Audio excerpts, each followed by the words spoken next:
I've got to tell you something, and fair warning, it might be a little unsettling.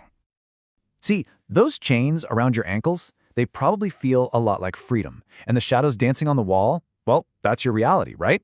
The thing is, the folks casting those shadows, they've become absolute masters at their craft. But here's the crazy part. This isn't some new problem. Nope, the blueprint for understanding exactly what's happening to us was written 2,400 years ago. So let's get into it. To really wrap our heads around our modern world, with all the misinformation and echo chambers, we have to take a trip back, way back to ancient Greece, to a story about a group of prisoners who were completely trapped by what they thought was real. So Plato asks us to picture this. You've got these prisoners who have been chained up in a cave since birth. Their whole lives, they've been forced to stare at a blank wall. Now, behind them, there's a fire, and people are walking back and forth, carrying different things. And these things cast shadows on the wall in front of the prisoners. For them, these shadows aren't just shadows, they are reality. It is literally everything they've ever known. And you know what's so fascinating about this story? It wasn't just some abstract philosophical thought experiment. No way. Plato wrote this thing out of pure horror. See, his teacher, the famous Socrates, a guy who dedicated his entire life to asking tough questions to get to the truth, he was sentenced to death. And not by some tyrant, but by a democratic vote, by a crowd that decided his questions were just too uncomfortable. This is where the story gets really chilling, and it perfectly illustrates the darkest part of the whole allegory. Imagine one of the prisoners is freed. He's dragged out of the cave into the blinding sunlight, and he finally sees the real world. So what happens when he goes back to tell the others? Do they thank him? No, they don't believe him. They look at his eyes, struggling to adjust back to the darkness, and they think the outside world has broken him, ruined him. See, they don't want the truth. What they want is the comfort of their shared illusion. And if he pushes it, if he tries to free them, Plato says they'll probably kill him for it. Does any of that sound familiar? It really, really should. Because we're not just still in that cave. Oh no, we've completely renovated it. We've given it a full upgrade. We're talking fiber optics, comfy chairs. We've made it so comfortable we've totally forgotten we're prisoners in the first place. Think about it. The cave walls, those are our screens. Your phone, your laptop, your TV. The chains holding us in place, they're not made of iron anymore. They're algorithms designed with one purpose: to learn exactly what will keep our eyes glued to the screen. The shadows are our perfectly curated feeds. And the puppet masters? Well, they're the tech giants and media companies that make a fortune off our attention. And the wildest part is, we do it to ourselves, willingly. Get this, 68% of people, that's more than 2/3 of us, plug right into this digital cave before our feet even touch the floor in the morning. We just start scrolling through a version of reality that has been specifically engineered to make us feel something: anger, fear, a little hit of validation, anything to keep us engaged.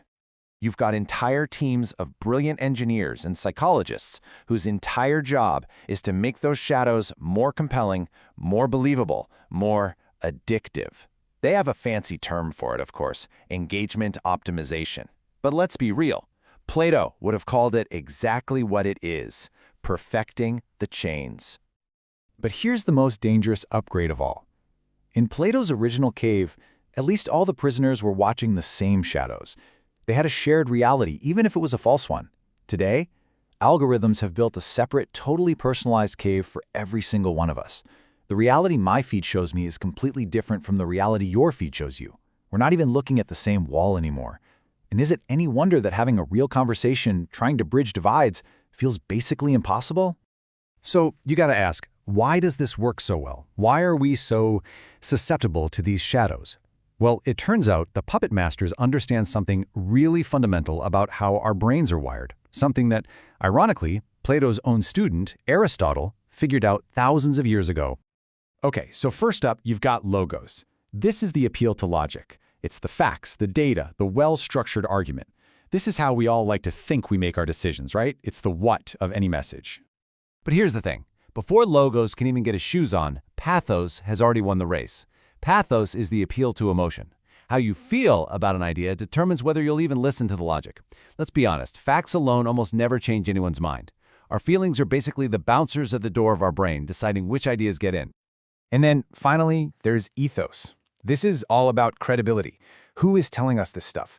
We never evaluate an argument in a vacuum. We're always evaluating the person making it. Do we trust them? Are they one of us? Part of our tribe? The exact same message can sound like profound wisdom coming from one person and complete garbage coming from another. It's all about the messenger. Plato saw this exact dynamic play out in a battle between two kinds of thinkers, the philosopher and the sophist. The philosopher, their goal is to use logic to chase down uncomfortable truths. The sophist, their goal is to use emotion to win the argument and give people that warm, fuzzy feeling of validation.